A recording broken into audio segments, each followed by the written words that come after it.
गुरु प्यारी सत्कार योग साध संगत जियो, राधा स्वामी जी। प्यारी साध संगत जी, आप सभी के भीतर बैठे कुल मालिक को प्रणाम। आप सभी को प्रणाम।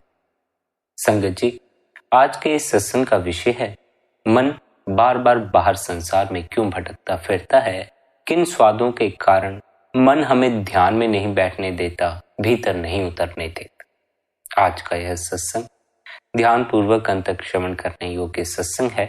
आपसे यही विनती है, सत्संग को अंत तक श्रवण करें। साथ ही आपसे यह भी विनती है, अगर आप हर रोज सत्संग सुनना चाहते हैं तो आप चैनल को सब्सक्राइब कर लें, नोटिफिकेशन बेल को ऑल पर सिलेक्ट कर लें, जिससे कि फिर आप हर रोज सुबह 5:45 पर सत्संग का आनंद ले सकेंगे। आइए सत्संग की ओर बढ़ते हैं। संगत जी, हम सभी चाहते हैं कि हम भी उस कुल मालिक से मिलाप कर लें, हम भी अपने भीतर उतर सकें, भीतर जो हमारे आनंद छिपा है, नाम छिपा है, उस नाम से जुड़ जाएं, उस आनंद में सदा के लिए लवलीन हो जाएं। लेकिन मन लगातार बाहर भटकता फिरता है, जिस कारण हमें भीतर उतरने में बहुत ज्यादा कठिनाई का सामना करना पड़ता। जीव अंतस में उतरने की विधि तो सीख लेता है, गुरु से अभ्यास तो ले लेता है, लेकिन जब मार्ग पर चलता है तो उसे ऐसा लगना शुरू हो जाता है कि शायद वह कभी भी अपने अंतस में उतर नहीं पाएगा, उस कुल मालिक से मिलाप नहीं कर पाएगा। इससे भी बड़े मजे की बात तो यह है कि आमतौर पर हमारा मन हमें इतना परेशान नहीं करता जितना कि भजन मंगी के समय या ध्यान के समय करता। हम कोई फिल्म देखते हैं तो हमें फिल्म देखने पर भीतर कोई बेचैनी अनुभव नहीं होती, बल्कि हमें मजा आता। तब मन हमें कभी नहीं कहता कि भाई यह क्या कर रहे हो, ऐसा करने से तुम्हें क्या लाभ होगा। पर जब हम भजन बंदगी या ध्यान में बैठते हैं तो हमें भीतर बड़ी बेचैनी होती है। फिर मन सवाल पूछने शुरू कर देता है, यह क्या करने बैठ गए हो, ऐसा करने से क्या लाभ होगा।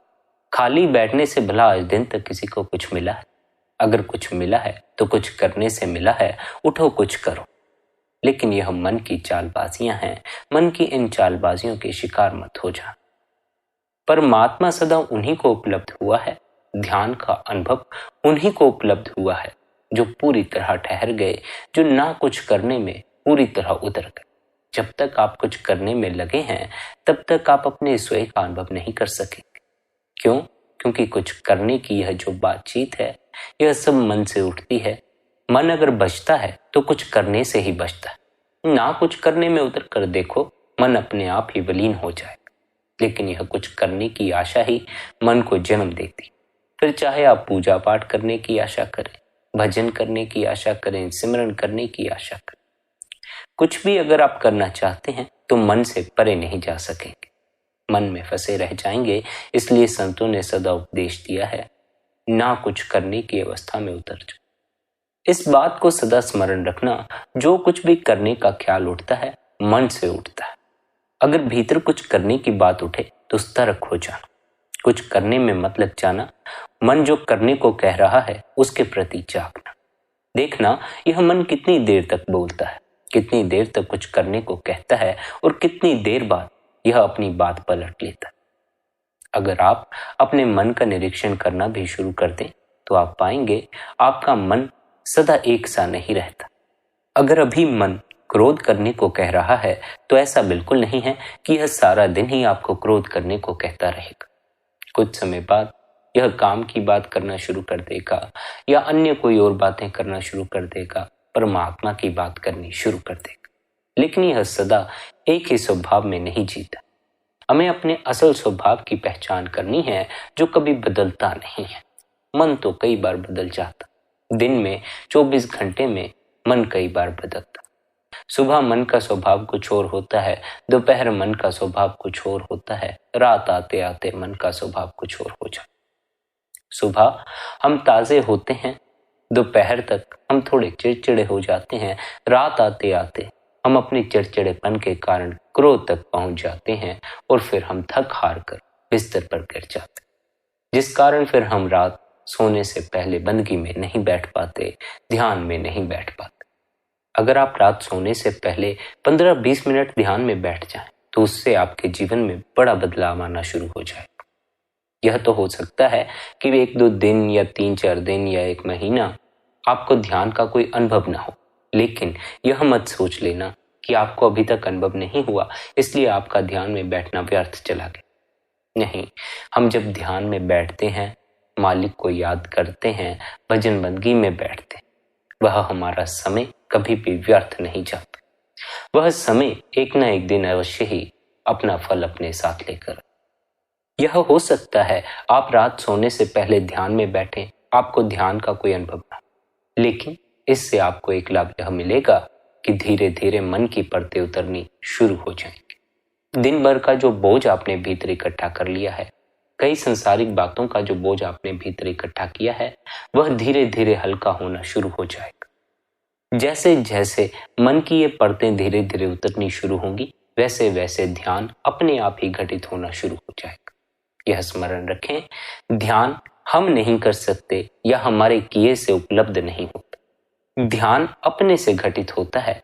ध्यान की अवस्था अपने से जीव को उपलब्ध होती, बस जीव को मन के पर्दे से परे जाना होता।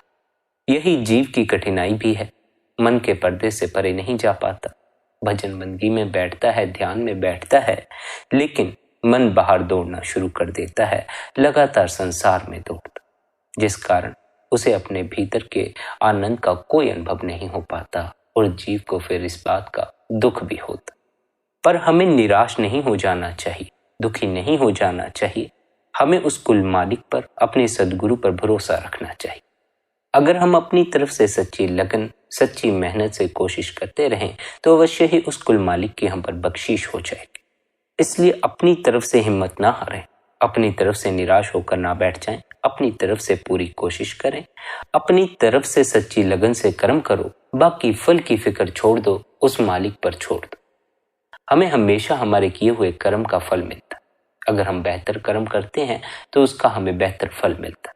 इसलिए अगर आप अपनी तरफ से बेहतर कर्म करेंगे तो आपको उसका हमेशा ही बेहतर फल मिलेगा। हमने कहीं ना कहीं कोई ना कोई गलत कर्म अवश्य किया होता है, जिस कारण हमारे जीवन में कोई ना कोई दुख की बात जन्म ले जाती। अगर हम अपने जीवन के प्रति होशपूर्वक हो जाएं, अपने कर्मों के प्रति जो कर्म हम करते हैं उन्हें होशपूर्वक करना शुरू कर दें, तब फिर हमसे गलत कर्म होंगे ही नहीं। जो जीव अपने भीतर होश को जगा लेता है वह कभी भी गलत कर्म नहीं कर सकता। गलत कर्म तो बेहोशी में ही किए जा सकते हैं, पाप तो बेहोशी में ही किए जा सकते। जिस जीव को होश आ गया कि निंदा चुगली करना व्यर्थ है, निंदा चुगली करने से कोई लाभ नहीं होता, उस जीव का निंदा चुगली करने में कोई रस नहीं रह जाता। जिस जीव को इस बात का होश आ गया झूठ बोलने से कुछ भी उपलब्ध नहीं होता बल्कि नए नए झूठ गढ़ने पड़ते हैं, वह जीव फिर झूठ बोलना छोड़ देता है, वह फिर सच ही बोलता।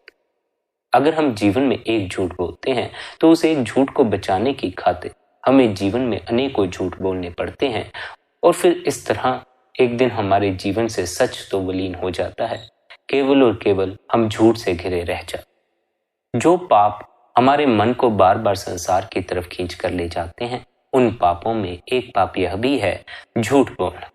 पाप का क्या अर्थ है? पाप का अर्थ केवल इतना ही है जो कि आपको इस संसार से बांधे रखे, देह के बंधन से बांधे रखे, कर्मों के हिसाब किताब से बांधे रखे।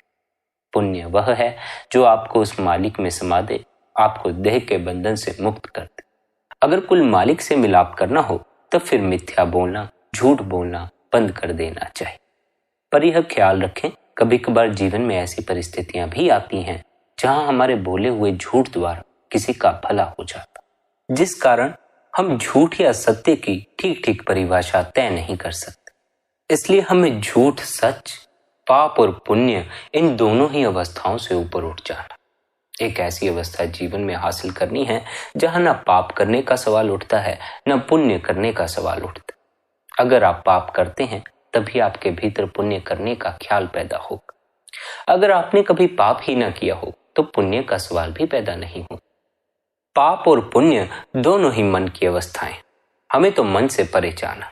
इसलिए हमें एक ऐसी अवस्था हासिल करनी है जहां हम पाप और पुण्य दोनों से ऊपर उठ जाए। उस अवस्था तक पहुंचने के लिए यह आवश्यक है हम मन का साथ छोड़ें। मन का साथ एक ही दिन में नहीं छूट जाता। निरंतर कोशिश करने पर, निरंतर अपने भीतर ध्यान टिकाने से एक दिन अवश्य ही हम ऐसी अवस्था तक पहुंच जाते हैं जहां हम अपने को मन से अलग अनुभव कर सकते, मन से परे अपने होने की पहचान कर सकते। लेकिन जब तक उस अवस्था का हमें अनुभव नहीं होता, तब तक हमें निरंतर ध्यान में बैठने की आवश्यकता है, निरंतर कुछ घड़ियां मन से अलग बिताने की आवश्यकता। बंदगी में बैठने का, ध्यान में बैठने का केवल इतना ही अर्थ है कि आप अपने को कुछ समय के लिए मन से अलग कर लें। आमतौर पर जब हम जीते हैं तो हम मन में जीते हैं। मन में जो विचार उठते हैं, जो बातें उठती हैं, उन सभी बातों से जुड़े होते हैं। सभी बातें मन की सुनते हैं, सभी बातों के निर्णय लेते हैं। जो जो ठीक लगता है उस तरफ भागते हैं, जो जो ठीक नहीं लगता उसका दमन करते चले जाते। लेकिन यह ख्याल रखें, जो कुछ आपने अपने भीतर दबाया है, मन की जिन बातों को आपने आज दिन तक दबाया है, वे बातें आज भी आपके भीतर ही मौजूद हैं। वे बातें कभी भी उघड़कर ऊपर के तल पर आ सकती हैं, अर्थात वे बातें कभी भी आपके ख्याल बन सकती हैं। और जब वे ख्याल बनकर आपकी आंखों के सामने घूमना शुरू होंगे, तब आपको फिर से दुख का अनुभव होना शुरू हो जाएगा। इसलिए दमन का रास्ता नहीं अपनाना, न दमन का न भोग का साक्षी बन जाना। जब आप संसारी कामकाज कर रहे होंगे, तब तो आपको अपने साक्षी भाव में ठहरने में कठिनाई का अनुभव होगा। लेकिन यह कठिनाई भी शुरू शुरू में ही होती है, आगे चलकर यह कठिनाई नहीं होती। जैसे जैसे आपको तीसरे तिल पर आनंद का अनुभव होता चला जाएगा, आपके लिए साक्षी भाव में ठहरे रहना आसान होता जाएगा। पर जब तक आप इस अवस्था में नहीं पहुंचते हैं, तब तक आपने क्या करना है, दिन का कुछ समय आंख बंद करके शांत होकर बैठ जाना। पहले आधे घंटे से शुरू करो, क्योंकि आधा घंटा भी मन से अलग होकर बैठना बड़ा मुश्किल होता है। मन से अलग होकर बैठने का अर्थ क्या है कि जब आप आंख बंद करके बैठेंगे, ध्यान की अवस्था में बैठेंगे, तब मन जितनी बातें करे, इसकी बातों के साथ अपने आप को जोड़ नहीं लेना। चाहे अतीत की बातें करे, भविष्य की बातें करे, मित्र की बातें करे, पत्नी की बात करे, बच्चों की बात करे, दफ्तर की बात करे, कहीं की भी बात करे, इसकी किसी बात से अपने आप को जोड़ नहीं लेना। आप अपने आप को मन की बातों से जोड़ लेते हैं क्योंकि समझते हैं मन की बातें आपसे जुड़ी हुई बात है, और मन आपको जो आपका रूप दिखाता है वह केवल और केवल देह रूप दिखाता है। मन के जितने ख्याल हैं, जितने स्वप्न आप देखते हैं, उनमें अपने देह रूप को ही देख पाते हैं, अपने आत्म स्वरूप को नहीं देख पाते। इसी कारण से मन के ख्यालों में, मन की बातों में जीने वाला जीव मुक्त नहीं हो पाता। मन तो जो बात करेगा करेगा ही देह की, अपनी देह की नहीं करेगा, दूसरी देह की करनी शुरू कर देगा। अपने आप को नहीं देखोगे मन के ख्यालों में, अपने पड़ोसी को देखना शुरू कर दोगे, गुरु को देखना शुरू कर दोगे। लेकिन गुरु की भी तो देह ही नजर आएगी। देह के बंधन से ही तो परे जाना है। एक ऐसा अनुभव जीवन में प्राप्त करना है जहां आत्म स्वरूप की पहचान हो जाए, जहां आपका जानना केवल देह तक ही सीमित ना हो। हम अपने बाबत जो कुछ जानते हैं, जो कुछ अपने को समझते हैं, देह से परे नहीं समझते, लेकिन हमारी असल पहचान देह से परे छिपी। हमारा कोई रंग रूप नहीं, हम तो अपने रंग रूप को संवारने में लगे रहते। जवान तो जवान, बूढ़े भी अपने रंग रूप की फिक्र में लगे हुए हैं। चेहरे पर झुर्रियां पड़ गई हैं, लेकिन फिर भी अपने आप को ऐसे सजाते हैं जैसे मानो नए नवेले जवान हुए होते। बुढ़ापे में भी अपनी देह के मोह में पड़े रहना, अपनी देह की सजावट में पड़े रहना, आपके मन के मजबूत होने की तरफ इशारा करता। इससे पता चलता है कि आपका मन आपके ऊपर कितना हावी हो चुका है, और अगर इस मन का प्रभाव बुढ़ापे में भी आप पर है, तब फिर आप देख लेना आपका बुढ़ापा भी चैन में नहीं होगा। अधिकांश वृद्ध लोगों का जीवन बेचैनी में, दुख में, निराशा में ही व्यतीत होता। धीरे धीरे वृद्ध लोग तो मन के प्रभाव में इस कदर फंस जाते हैं कि वे पागलों की तरह बोलना शुरू कर देते। अकेले में ही बात करते रहेंगे, अपने आप में ही खोते चले जाएंगे। ऐसे पागलपन का शिकार जीव जवानी में भी हो सकता, पर जवानी की यह खूबी है कि जीव के भीतर ताकत भरपूर मात्रा में मौजूद होती। अगर वह चाहे तो मन को दबा भी सकता है, अगर वह चाहे तो मन से ऊपर उठ भी सकता। अधिकांश जीव जवानी में मन को दबाते हैं, मन की वासनाओं को, मन में उठी बातों को दबाते चले जाते, जिसका नतीजा यह होता है कि जब तक वे वृद्ध होते हैं तब तक मन में इतना कूड़ भर गया होता है कि भीतर से सिवाय दुर्गंध के कुछ नहीं उठता। इसलिए संतों ने सदा कहा है, जवानी में ही मन से परे जाने का अभ्यास करो, जवानी का लाभ उठाओ। यह जो जवानी की अवस्था है यह बड़ी दुर्लभ अवस्था है। वृद्ध अवस्था में आपके भीतर इतनी ताकत नहीं बचेगी कि आप मन से लड़ाई कर सको। जवानी में तो लड़ लोगे, जवानी में तो मन को चुप करवा लो, लेकिन वृद्ध अवस्था में पहुंचोगे तो फिर पता चलेगा कि मन आज भी ताकतवर है और आप कमजोर होते चले जा रहे हैं। कहने को तो ये बातें अच्छी लगती हैं कि हम बुढ़ापे में जाकर मालिक को समय देंगे, 50-60 के हो जाएंगे तो अपना जीवन गुरु की सेवा में व्यतीत कर दें। लेकिन जब बुढ़ापा आता है तब पता चलता है अब तो हमारी सेवा करने की हालत ही नहीं बची। फिर तो हम इतने दुख से घिरे हुए होते हैं कि गुरु की तरफ ध्यान तक ही नहीं जाता, सुखी होने का ख्याल ही नहीं आता। दुखी आदमी के साथ यह बड़ी अजीब बात हो जाती है कि वह इतने दुख से घिर जाता है कि उसे सुख नजर आना ही बंद हो जाए। सुख नजर आए तो शायद सुख के लिए कुछ कर भी ले, लेकिन सुख दिखाई नहीं पड़ता। हर तरफ दुख ही दुख, दुख ही दुख दिखाई पड़ता। सुख तो भरपूर मौजूद होता है। जीव अगर चाहे तो हर दुख से ऊपर उठ के अपने आप को फिर से सुखी कर सकता, लेकिन जीव दुख में ही गिरे रहना चाहता है, वहां से ऊपर नहीं उठता। उससे भी घने दुख में गिरने को तैयार है, पर परम सुख की खोज करने को तैयार नहीं है। बार बार सद्गुरु समझाता है, ऐ प्यारे, तू इतना दुख में जीता है, तू बार बार यह अरदास लेकर आता है, मेरे जीवन का दुख दूर हो जाए। इससे बेहतर यह नहीं कि तू अपने भीतर उतरने की कोशिश करके देख ले, कुछ समय के लिए, कुछ सालों के लिए अभ्यास करके देख ले। जहां इतने साल तूने मन के पीछे लगकर मौज मस्ती की, संसार के स्वादों का मजा लिया, संसार की बातों में उलझा रहा, अब कुछ साल, कुछ समय अपने आप को मन से परे करने में लगा ले। कुछ साल के लिए बंदगी में बैठ कर देख। अगर कुछ सालों बाद तुझे आराम मिले, शांति मिले, तब तो फिर तुझे यह कहने की भी जरूरत नहीं पड़ेगी कि तू ध्यान में बैठ। फिर तू अपने आप ही ध्यान में बैठना शुरू कर देगा। जब तक आपको ध्यान का अनुभव नहीं हुआ तब तक ही आप ध्यान में ना बैठने के बहाने बना सकते। जिस दिन ध्यान का अनुभव प्राप्त हो जाता है, वह अनुभव इतने रस से भरा हुआ है, इतने स्वाद से भरा है कि वह बार बार आपके ध्यान को अपनी ओर खींचना शुरू कर देगा। बार बार आपका ध्यान उस अनुभव की ओर जाएगा। आप बार बार सोचेंगे, वह अनुभव कहाँ चला गया, कैसे मैं उस अनुभव तक दोबारा पहुंचूं। जब तक आप बार बार मन का साथ लेते रहेंगे तब तक ध्यान का अनुभव विलीन होता चला जाएगा। मन आप हो नहीं, यही समझाने के लिए सद्गुरु इस संसार में आता। इस रहस्य को समझना ही हमारे जीवन का असल मकसद। जब तक हमें इस भेद की समझ नहीं आई तब तक हम अपने असल स्वरूप की खोज न कर सकेंगे। मन के पीछे चलकर असल स्वरूप की पहचान कर भी कैसे सकते हो? जरा कभी भीतर देखना, मन जो आपको ख्याल दिखाता है, उन सभी ख्यालों में आप अपने आप को देह स्वरूप में ही देख पाते। मन आपको सदा इसी भुलेखे में डालेगा कि आप देह हैं। इसलिए इस मन के भुलेखे से ऊपर उठना है, अपने आप को देह के भुलेखे में नहीं डाले रखना। अब यह कैसे होगा? यह होगा भरोसे के कारण। अगर आपको अपने सद्गुरु पर भरोसा है तो जब सद्गुरु आपको यह उपदेश देगा कि ऐ जीव, तू मन नहीं, तेरा अपना असल होना मन से परे है, तू देह नहीं, अपने को देह मत समझ, अपने असल होने की पहचान कर, तभी आप उसके इस उपदेश पर चलना शुरू करेंगे। वरना आप कहेंगे, यह कैसी फजूल की बातें हैं कि मैं देह नहीं। हम सभी यही सोचते हैं, हम शरीर हैं, मन है। नहीं, हम ना तो मन है ना शरीर हैं, हम आत्मा हैं। उस आत्मा को जानकर हम सदा के लिए आनंदित हो सकते, क्योंकि आत्मा के सर पर कोई कर्ज फर्ज नहीं, आत्मा को किसी बात का कोई भय नहीं, आत्मा को किसी बात का कोई दुख नहीं। यूं ही नहीं, सद्गुरु हमें अपनी आत्मा की पहचान करने को कहते हैं।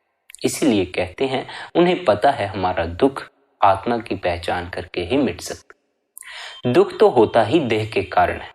सभी दुख हमारे देह से जुड़े हैं।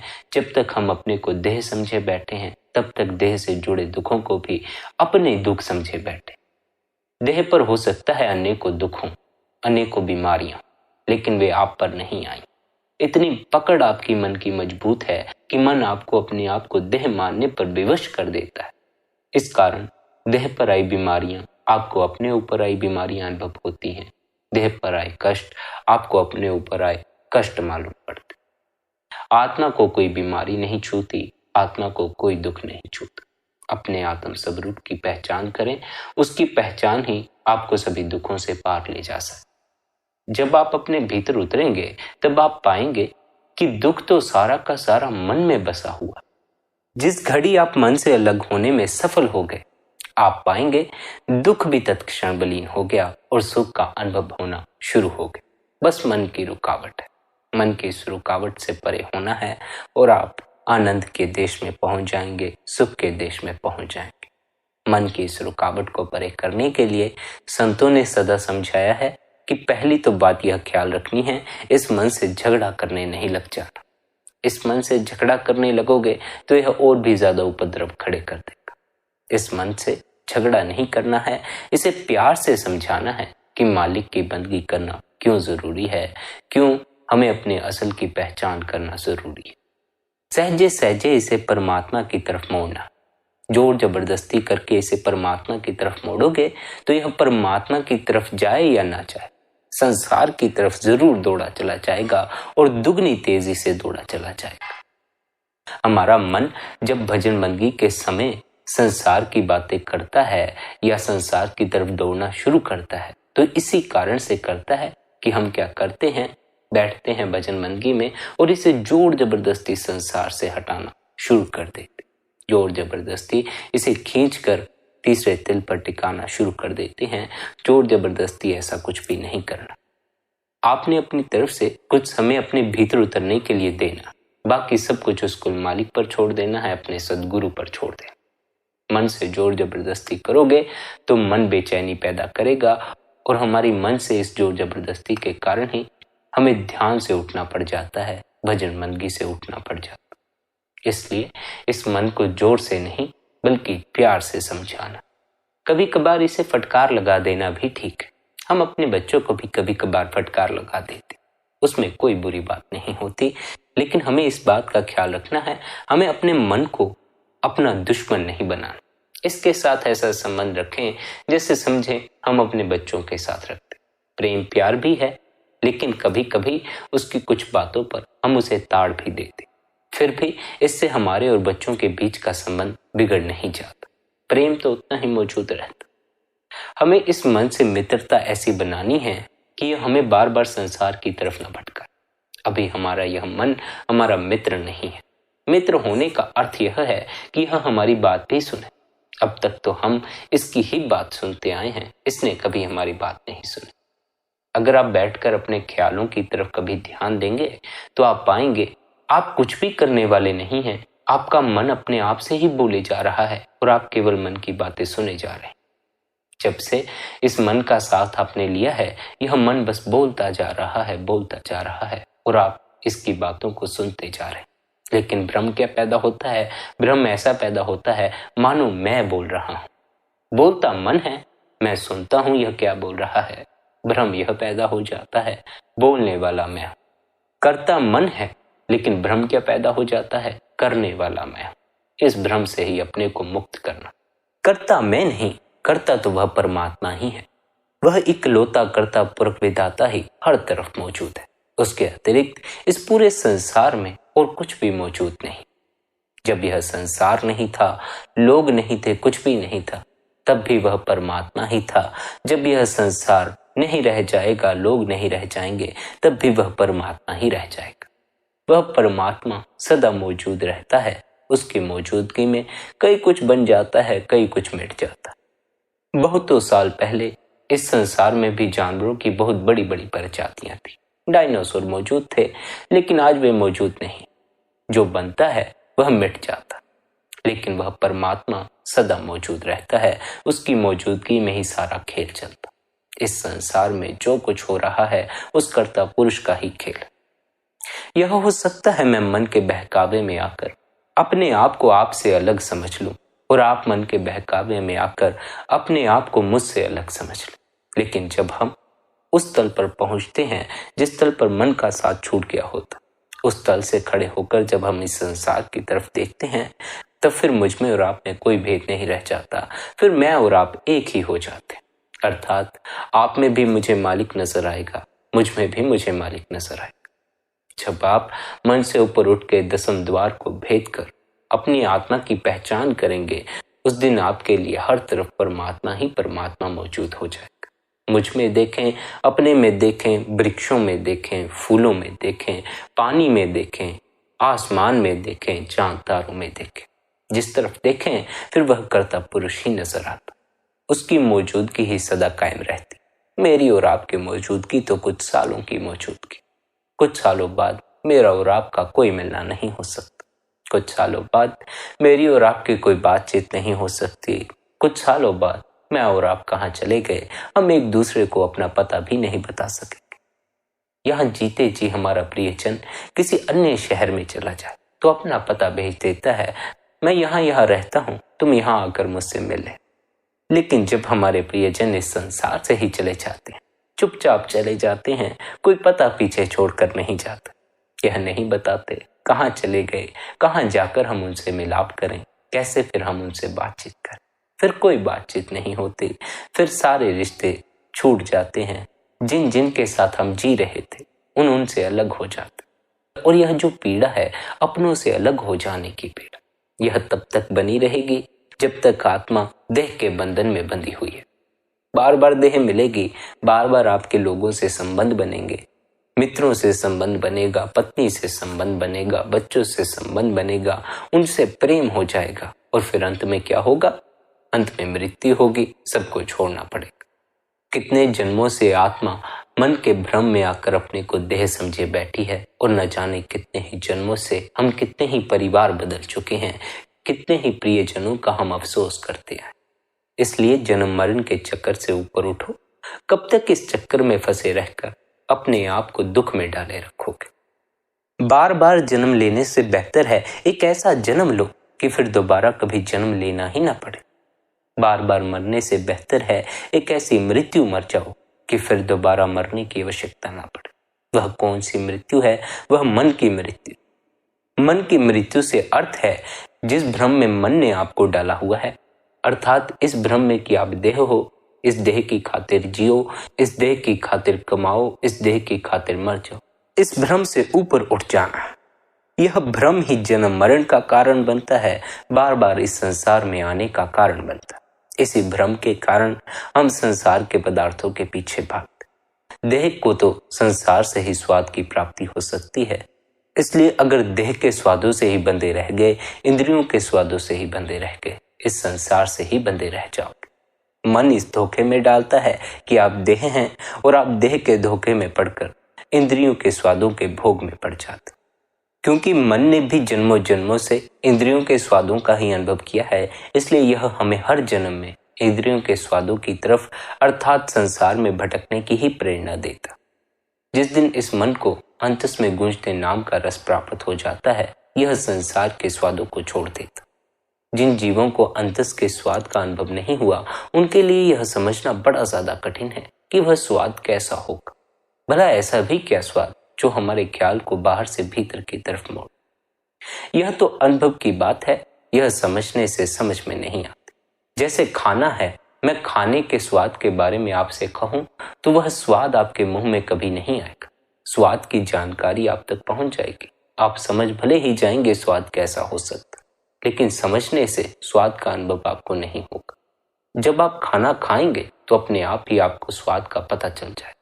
ऐसे ही जिस दिन हमें अंतस का अनुभव प्राप्त होता है, तब हमें स्वाद की समझ अपने आप ही प्राप्त हो जाती है। फिर हमें समझने की कोशिश नहीं करनी पड़ती सद्गुरु किस स्वाद की तरफ इशारा कर रहा।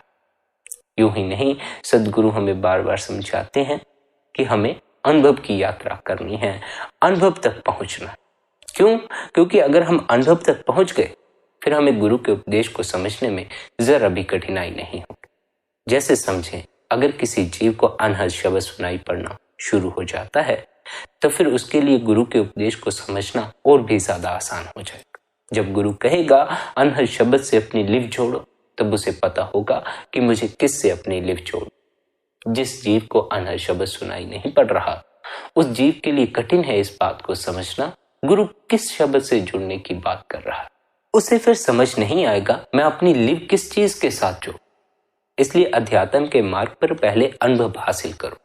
अनुभव हासिल करने के लिए निरंतर ध्यान में बैठो, भजन बंदगी में बैठो। अनुभव की प्राप्ति हो गई, अध्यात्म के रहस्य की समझ अपने आप ही आनी शुरू हो जाएगी। अनहद शब्द का अनुभव करोगे तो आज दिन तक जितने भी संतों ने अनहद शब्द के बारे में कहा है, जो जो उपदेश दिया है, उस सब की समझ अपने आप ही आपको आनी शुरू हो जाएगी। पर अनुभव से पहले आप जितना भी सत्संग सुने, जितने भी अनहद शब्द की बातें सुने, आपको कुछ समझ नहीं आएगा किस चीज की बात की जा रही है, किससे जुड़ना। आपके अंतस में अनहद शब्द की ध्वनि हो रही है। वह ध्वनि सुनाई कब पड़ती है? जब आप अपने को मन से परे ले जाते। मन से परे ले जाने के लिए क्या करना है? दिन का कुछ समय निकालना है जबकि आपको मन की किसी भी बात की तरफ ध्यान नहीं देना, अर्थात उन कुछ घड़ियों के लिए अपने तादात्म्य को मन से अलग कर लेना। मन जो भी आपसे कहे कि आप यह हो, आप वह हो, आपने मन के कहे चलना शुरू नहीं करना है। मन की कही बातों के अनुसार अपने बारे में धारणा नहीं बनानी है, बल्कि मन की बातों से परे जो आपका होना है उसके प्रति जागना। अगर आप अपने को देह समझते हैं तो ध्यान के समय अपने को देह समझना बंद करें। अगर आप अपने को अपना नाम समझते हैं तो अपने आप को अपना नाम समझना बंद करें।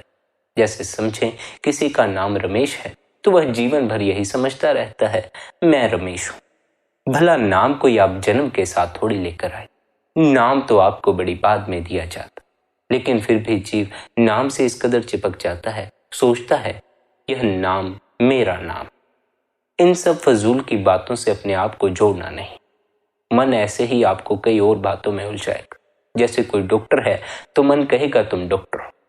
आप देह के तल पर जीव कुछ भी हो सकता है, डॉक्टर हो सकता है, इंजीनियर हो सकता, लेकिन आत्मा के तल पर जीव कुछ भी नहीं होता, क्योंकि आत्मा को कुछ भी होने की जरूरत नहीं। आत्मा तो पहले ही परमात्म स्वरूप है। आत्मा की खोज ही परमात्मा की खोज है। इसलिए संतों ने सदा हमें आत्मा की खोज करने का उपदेश दिया। संत कहते हैं जिसने अपनी आत्मा की पहचान कर ली वही परमात्मा की पहचान कर सकता।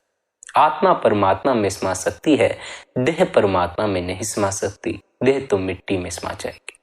अगर मन के कहे चलकर अपने को देह समझते रहे तो हशर भी अपनी आंखों के सामने रखना, फिर हशर को भूल मत जाना।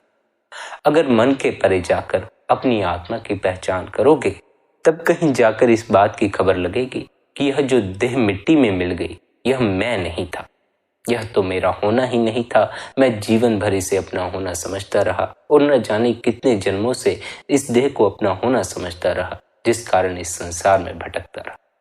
यह जो देह का भ्रम है यह जीव के जीवन में इस कदर घर करके बैठ गया है कि वह अपने असल की पहचान छोड़कर इस देह की खातिर जीने में ही लगा रहता। जियो देह की खातिर जियो, इस संसार के स्वादों का आनंद लो। यहाँ इस संसार में जो करना चाहते हो करो, लेकिन अपने असल की पहचान के लिए अवश्य समय दो। असल की पहचान आपको जीवन के अंत में आनंद के धाम ले जाएगी। देह की पहचान, देह का जीवन आपको अंत में दुख की तरफ ले जाएगा। दुखी होकर इस संसार से जाना है या आनंदित होकर यहाँ से जाना है, आपका अपना फैसला है। जो आपको ठीक लगे वह आप करें। आप पर किसी तरह की कोई जोर जबरदस्ती नहीं। पर यह बात ख्याल रखें, अगर कभी आपको आनंदित होने का ख्याल आए, कभी ऐसा लगे जीवन में दुख बढ़ गया, परेशानी बढ़ गई, आप सुखी होना चाहते, तो कुछ नहीं करना है। आंख बंद करके अपने भीतर उतरना शुरू कर दे। दिन का कुछ समय मन की बातों से परे बिताना शुरू करना। मन जो जो कहे इसे कहने देना, लेकिन इसकी तरफ ध्यान मत देना। इसकी बातों से अपने को जोड़ मत ले। अगर यह कहे जीवन में दुख है तो अपने आप को दुखी मत समझ लेना। आधे पौने घंटे के लिए मन की हर बात से अपने को अलग कर लेना। इसकी किसी बात से अपने को जोड़ना नहीं। यह जो मर्जी कहे इसे कहने देना, लेकिन अपने आप को इसके कहने के अनुसार ढालना शुरू मत कर दे। जितनी ये बातें कहे, इस मन के कहे अपने बाबत कोई धारणा मत बनाना, वरना मन के जाल में फंसे रहोगे। पहले दिन तो आपको कठिनाई होगी ही कि आप अपने को अपने विचार समझना बंद कर, लेकिन निरंतर अभ्यास से जब आप निरंतर अपने विचारों को अपना होना समझना बंद करेंगे, इस देह को अपना होना समझना बंद करेंगे, तो उससे फिर क्या होगा, एक दिन ऐसा आपके जीवन में आएगा जिससे कि आपको उस अनुभव की प्राप्ति हो जाएगी, जबकि आपको अपने असल होने का जरा सा स्वाद लग जाए। जरा सा वह स्वाद ही इस बात की खबर दे देता है, मैं मन नहीं, ये मन के दुख मेरे दुख नहीं। तब फिर जीव की असल आध्यात्मिक यात्रा शुरू होती है, क्योंकि फिर मन उसकी यात्रा में रुकावट खड़ी नहीं करता। जब तक आप मन को अपना होना समझते हैं, मन रुकावट खड़ी करेगा। जिस दिन आपने जान लिया आप मन नहीं, आप देह नहीं, मन आपकी आंतरिक यात्रा में रुकावट खड़ी करना बंद कर देगा। इसी जान लेने को मन के मालिक हो जाना कहा जाता है। जब तक आप इस भ्रम में पड़े हैं, मैं देह हूं, मैं मन में उठ रहे विचार हूं, तब तक आप मन के गुलाम बने रहेंगे और मन आपका मालिक बना रहेगा। इसलिए संगत जी, आपसे अंत में यही विनती है कि आप निरंतर दिन का कुछ समय मन से परे होने के लिए अवश्य दिया करें। कुछ ना करें, आंख बंद करें, शांत होकर बैठ जाएं। आंख बंद करके जब आप बैठेंगे तो आपको जो कुछ भी सुनाई पड़े, उस सुनने में आपने अपनी तरफ से कोई दखल भी पैदा नहीं करना। बाहर की आवाज हो, भीतर मन का शोर हो, कुछ भी हो, आपने सुनने में दखल पैदा नहीं करना है। आपने बस चुपचाप शांत होकर सुनते रहना है। धीरे धीरे एक ऐसी अवस्था में आप पहुंचेंगे कि मन बोलना बंद कर देगा और मन के उस बंद होने में ही आपको अपने अंतस में गूंजता शब्द सुनाई पड़ेगा। जब फिर आप शब्द से अपनी लिप जोड़ेंगे, शब्द में अपने ध्यान को जोड़ेंगे, तब फिर वह शब्द अपने आप ही आपको मालिक की तरफ खींच कर ले जाएगा। फिर आपको कुछ भी करने की जरूरत नहीं। स्मरण रखें, सभी साधनाएं, सभी अभ्यास शुरू में ही जीव के लिए आवश्यक होते हैं, लेकिन इनसे हमें चिपक नहीं जाना चाहिए। हमारा असल लक्ष्य जीवन में उस अवस्था को हासिल करना है जहां कि बिना किसी साधना के, बिना ध्यान किए हम अपने परमात्म स्वरूप में ठहरे रहें। उस अवस्था तक पहुंचने के लिए जल्दबाजी करने की आवश्यकता नहीं। सब्र रखें, सब्र रखकर ध्यान में बैठें, निरंतर सत्संग भी सुनते रहें, ताकि अगर मन की कोई रुकावट बीच में आ भी रही है तब उससे परे जाने की समझ भी मिलती रहे। सत्संग का यही उद्देश्य होता है कि आप तक ऐसी जानकारी पहुंचा सके जो कि आपको सत्य के करीब पहुंचने में सहायता प्रदान कर सके। लेकिन स्मरण रखें, सत्य तक आप स्वयं ही पहुंचेंगे। सत्संग आपको नहीं पहुंचाएगा, गुरु आपको नहीं पहुंचाएगा। आपको स्वयं से अपने भीतर उतरने का प्रयास करना होगा। इसलिए निरंतर भीतर उतरने के लिए समय दें, निरंतर ध्यान में बैठें। संगत जी, इसी विनती के साथ आज के इस सत्संग को यहाँ पर विश्राम देते हैं। यदि आज का यह सत्संग आपको अच्छा लगा हो तो आज के इस सत्संग को आप अपने मित्रों और संबंधियों के साथ शेयर भी कर सकते हैं। साथ ही आप शबद्धुन सत्संग चैनल को सब्सक्राइब करके हर रोज सुबह 5:45 पर सत्संग का आनंद ले सकते हैं। बाकी आपकी अपनी मौज है। अपना ख्याल रखें, सबके प्रति भीतर भले की कामना रखें। इतने प्रेम और प्यार से आपने सत्संग को सुना, उसके लिए आप सभी का धन्यवाद। राधा स्वामी जी।